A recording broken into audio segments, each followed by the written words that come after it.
طیبہ کے گل کی مہک اشک بار خطابت چلے آئیے۔ محمد زبیر اسٹیج پر۔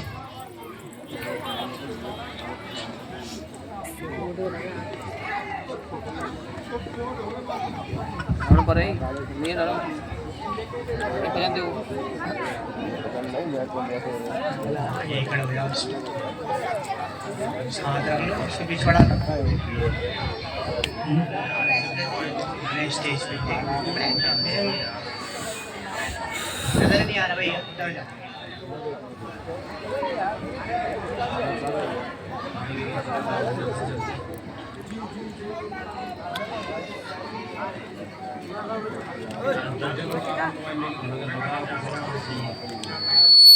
السلام علیکم ورحمۃ اللہ وبرکاتہ۔ نحمده ونصلی علی رسولہ الکریم، اما بعد۔ سو بار سوارا ہے ہم نے اس ملک کے غیصوے پر ہم کو، سو بار سوارا ہے ہم نے اس ملک کے غیصوے پر ہم کو، اہل جنوب بتلائیں گے ہم نے کیا دیا ہے علم کو۔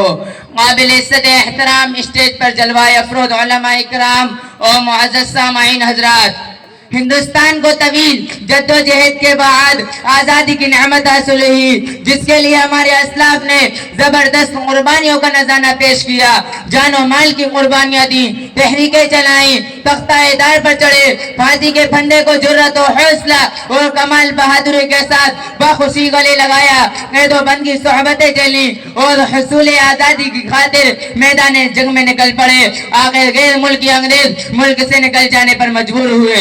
میرے دوستو، غیر ملکی حکمرانوں نے اپنے اقتدار کو قائم رکھنے کے لیے طرح طرح کی چالیں چلیں، تدبیریں کی، رشوتیں دیے، لالچ دیے اور پھوٹ ڈالو اور حکومت کرو کا اصول بڑے پیمانے پر اختیار کیا، پھر وارانہ اختلافات پیدا کیے، حقائق کو توڑ مروڑ کر پیش کیا، آپس میں غلط فہمیاں پھیلائیں، تاریخ کو مسخ کیا، ہندوستانیوں پر ناک گولیاں چلائی گئیں، چلتی ریلوں پر سے اٹھا کر باہر پھینکا، مگر ان کے ظلم و ستم کو روکنے اور توقع غلامی کو گردن سے نکالنے کے لیے بہادر مجاہدین آزادی نے ان کا مقابلہ کیا اور ملک کو آزاد کر کے اطمینان کا سانس لیا۔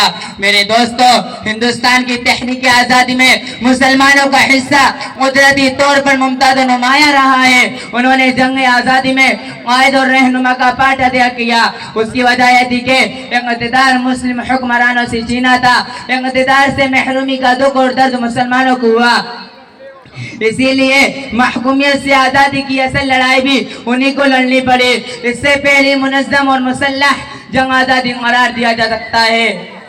بہرکیف اب میں اس شعر کے ساتھ اپنی اس بات کو ختم کرتا ہوں۔